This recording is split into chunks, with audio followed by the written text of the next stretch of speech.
2025 was by far the most transformative year that we've had for the iPad. iPadOS 26 wasn't just another small incremental update that added a calculator to the iPad.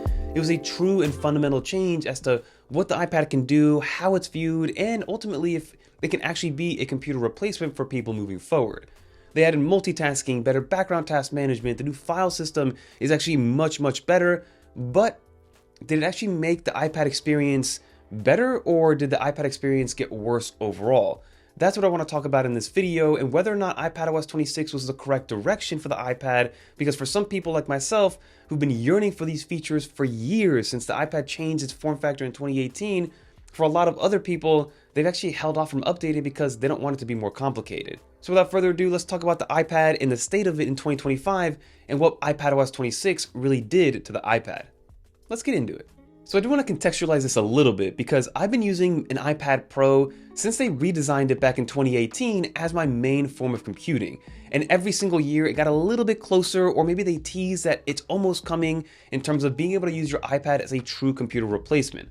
From 2018 to right before iPadOS 26, there's a lot of kind of workarounds, a lot of almost there's, a lot of moments that were like very computer-like, but they weren't really there quite yet. And then when Apple dropped iPadOS 26 alongside WWDC in June this year, it kind of really felt like a turning point and a kind of a moment where I was like, wow, it looks like we finally won. It looks like Apple's giving us everything that we wanted. About 2 or 3 years ago, Apple did give us some sort of windowing platform with Stage Manager, but even that was still a little bit wonky and there was a big learning curve and it just didn't feel optimized and it didn't feel like it truly was what we wanted. And then iPadOS 26 gave us the true windowing and multitasking that we saw over on Macs.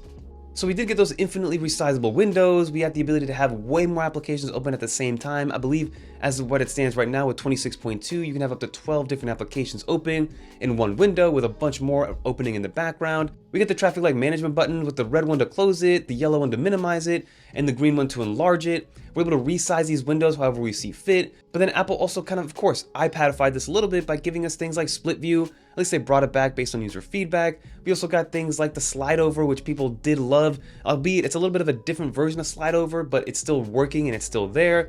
So the multitasking aspect of it all visually definitely made it look a lot more Mac-like than it ever had before. But now, before we continue, a quick word from our longtime partner, Paperlike. So if you've been following since the very beginning, you might be aware that I've been using Paperlike products for over 7 years now. It is hands down my most recommended accessory for any person getting a brand new iPad. It does 3 things spectacularly well. It of course protects your screen from scuffs and scratches, it's anti-glare, and thirdly, it gives you that patented paper-like resistance when you are using your Apple Pencil with your iPad. But now, Paperlike is back with their brand new V3, which shows off their new butterfly applicator process, which I gotta show you because it's absolutely amazing. So the hardest part about a screen protector is going to be the application process, and I know that a lot of people struggle with the dust, the bubbles, and the misalignment, and that's what this new V3 uses in their 3-part system. First, you get the butterfly tabs built into the protector itself.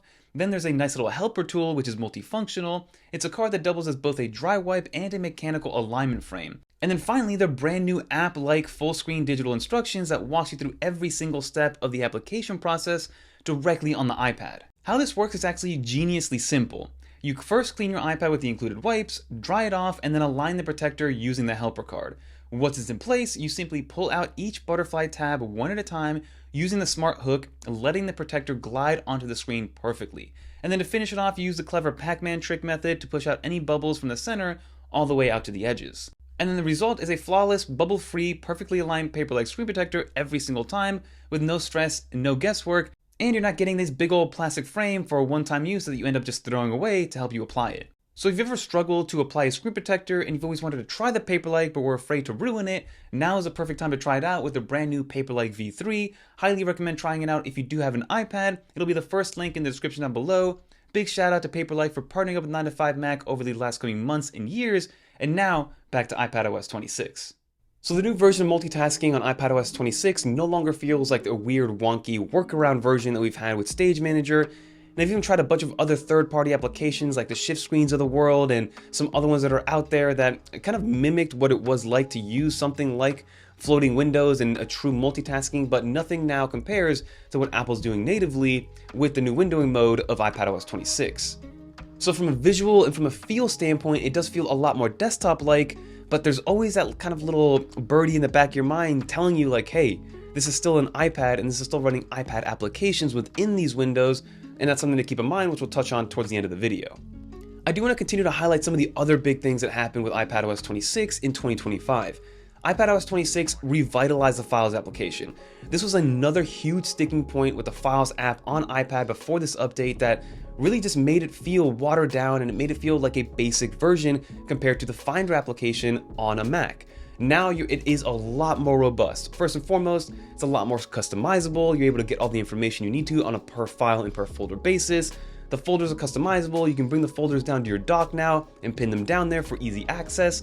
For instance, I have my desktop for my Mac pinned to the dock of my iPad, so I'm able to access whatever files I want from an iCloud perspective that's saved onto my desktop on my Mac, making it a lot easier to manage everything. And again, it fans out like it would on a Mac. It gives you the grid view like it would on a Mac. You get a lot more optionality when it comes to the Files application. And then it just feels a lot more kind of tightened up. Before this, the Files application just felt wonky. It felt like it was missing something.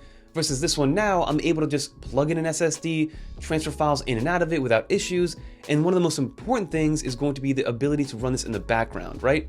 Before this, we had some essence of it, especially in the file system. It's been around for a little bit, but background tasks are something that finally came to iPadOS 26. For instance, if I am transferring 100 gigabytes, before, if I wanted to make sure that it was happening and it wasn't going to die out on me, I would need to stay on the Files application in order for that to happen and transfer it correctly. It would still work in the background every now and then, but sometimes if I pulled out a full screen windowed application and then I left it in the background, I would go back to it and I would find out that that transfer stopped for some reason. And then to continue on with the background activity as an update to iPadOS 26, even though it might not sound like a big deal, it is a huge deal for somebody like myself who has used their iPad as their main computer for years now. For instance, I've given this example a few times already, LumaFusion. That is my #1 use editing application when it comes to video editing. Absolutely love it. It's the most robust one. It's kind of like the Final Cut Pro of the iPad world. But whenever I would go to export a video file, I would need to keep the LumaFusion window open and the foreground in order for it to export in real time. I could sometimes pull over a slide over window if I want to do something a little bit on top of that, but if I for some reason left that application, the render would stop, it would stop exporting, and then I would have to restart it. That is now a thing of the past with iPadOS 26, the multitasking and the background task activity, because I'm able to then go to wherever I see fit. So now I'm saving a ton of time and I'm able to be a little bit more productive because I'll start the export and then I'll jump into Affinity Photo while it's exporting in the background to start my thumbnail editing process. Before that, I would just have to kind of wait and twiddle my thumbs until the video was fully exported. So again, huge turning point in how you are able to use your iPad from a productivity standpoint. All things that have been around on the Mac side for probably 20 plus years, but again, it's now finally here on the iPad side. So now as somebody who has used their iPad since 2018 as their main computer, I know what it's like to try to find workarounds to get from point A to point B to complete a task on the iPad. For the most part, everything that I ever wanted to get done on the iPad was able to be done on the iPad. It just required a few extra steps and there was a ton of friction involved. It usually felt like I was walking through quicksand, and yes, I was able to optimize my flow a little bit because I just wanted to use the form factor, have the versatility of this hardware compared to something like a laptop or a Mac Mini. But again, I know what it's like to have friction, and iPadOS 26, albeit does alleviate a lot of that friction with the multitasking standpoint, the Files application, and the background tasks, there still is friction, right? Again, at the end of the day, this is still an iPad. This is still running iPadOS. You're still using iPad first applications, and you're not using those pro level desktop applications. If you want to get an app for the iPad, you're going to the App Store. You're not going into a website to download the Mac version of an application. You're going through the App Store, so you're still kind of limited to what an iOS and an iPadOS application is capable of in that box. For example, one of my biggest gripes of iPadOS is the fact that you can't have two different audio feeds happening at the same time. If I open up the YouTube application and I have a YouTube video playing, and then open up Spotify and start a Spotify audio track, it's going to pause the YouTube video and then play the audio track. So that is something that, again, a Mac can do very easily. You can have 100 audio sources if you want to, if you have enough RAM and the capability to do that, versus on the iPad, it's only going to be able to be one until Apple changes fundamentally what the iOS and iPadOS is capable of. Some other things that are just completely missing from the iPad is going to be a lot of system level accessibility. For example, there is no terminal access, so if you want to get into a system level kind of situation, you have zero option to do that on the iPad. There's also the proper coding environments. While there is Apple Swift UI and things like that, there isn't a true coding background or coding kind of set when it comes to being able to fully code on the iPad. You have to migrate yourself over to a Mac in order to get a fully optimized version of it. So the core issue is that the hardware has always been there, especially now with the M5 iPad Pro. Its hardware is capable of pretty much anything that you want.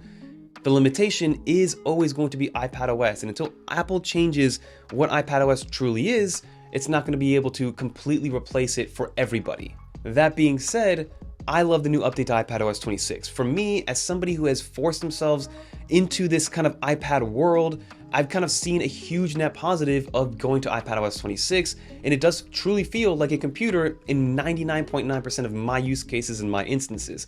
I'm not somebody who needs terminal access. I'm not somebody who's coding. I'm not somebody who's often trying to get multiple audio tracks going.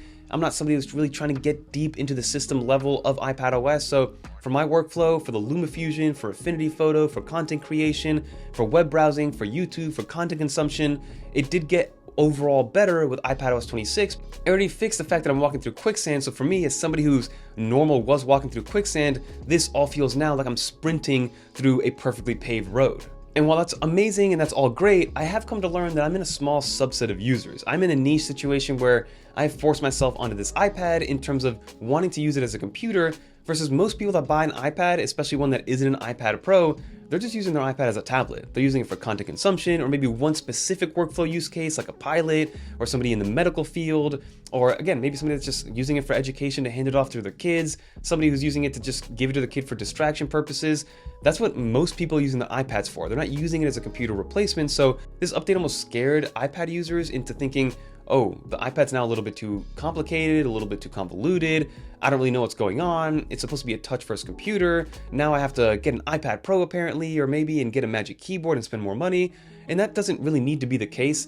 Albeit, if you are just an iPad user who uses it as a tablet, then keep it in that tablet mode. You have the ability to go into your settings, go into full screen mode, and you'll be good to go. If you do want to play around with the floating windows, it still is a touch-first interface, and Apple has kept that UI design, even with the traffic light management system, to be able to let you use your finger first, as opposed to needing to get a Magic Keyboard or some sort of trackpad and mouse solution. So that is always good to know, but I do see where the fear and the confusion does come from. If you do just open up your iPad, it updated iPadOS 26, the multitasking mode is now the default, and now you have all these windows floating around, especially if you have an iPad mini. My wife has an iPad mini, she opened it up, she started opening up a few applications, and all these windows were tiny, but they felt big, and it was a little bit kind of weirdly scaled. So I do understand the confusion when it comes to iPadOS 26 being on your iPad. So I actually have two final verdicts when it comes to the iPad. Let's talk about my selfish verdict, which is going to be that I love the state of the iPad right now. It's fun, it makes me excited to go to the iPad every single day. I'm learning new things every single time Apple gives us a new update, with iPadOS 26.2 being the latest one for the public release. And it's just been a breath of fresh air. It's very rare nowadays that you buy a piece of hardware, you've had it for a couple years, you just slap an update on it, and it feels absolutely brand new. And it gives you this aha moment of like, wow, what I've been waiting for is finally here. And that hasn't come to me for a very long time. And the iPad did that for me in 2025 this year. And it's been a pleasure to kind of learn and understand how the iPad Pro has become and fully is my computer. But there's also that second verdict, which is kind of a more holistic verdict for more people, which is, what are you? Like, what is the iPad? Is the iPad a tablet? Is it kind of an education piece? Is it a handwriting tool? Is it a note-taking device? Is it a Netflix machine? Is it for YouTube? Is it for specific niche use cases? Or is it a computer? Is it the floating windows? Is it the ability to have a Thunderbolt port there with an SSD transferring a bunch of footage all at the same time? There's just a lot that the iPad can do, and we've all heard that quote, which is jack of all trades, master of none, and that is the exact sentiment that I feel with the iPad. It can really do so much, right? It can do more than what the iPhone can do, it can do more than what the Mac can do, but is it a master of all those things? It is a master of versatility. There aren't many devices that it can do what it can do, from being able to be on the Magic Keyboard, be pulled off, be used as a tablet, then also be an audio machine, a visual machine, a whatever you want it to do. But can it master certain situations and use cases for certain people? That really just depends on the individual user. So I understand the confusion of what the iPadOS 26 update did for some people, but I do think it's overall a net positive. People will get used to it, and people will start to learn just how powerful these machines are. And you don't even need the iPad Pro to get all the latest and greatest of iPadOS 26. The entry-level $300 iPad on Amazon can do 95% of what this iPad Pro can do, but that's to each their own. So let me know in the comment down below what you think. Are you a fan of the iPadOS 26 update? What do you think of iPadOS 26 or the iPad in general in 2025? Like I said, for me, it was an amazing year for the iPad. I thought it was a great update to see exactly what it can do, and I'm just excited to see what Apple does moving forward to really stabilize it and really put its foot in the dirt with the iPadOS operating system to see where it goes for with iPadOS 27. But that'll do it, everybody. If you made it to the end, leave a little dolphin. We did get a win this weekend. And if you guys want to watch more videos like this, definitely check out one of these videos right here. We may have one more video before the end of the year, but if not, Happy New Year, everybody. Road to 1 million starts in 2026. Really excited to have you guys along. Until next time, I'm Fernando. Peace.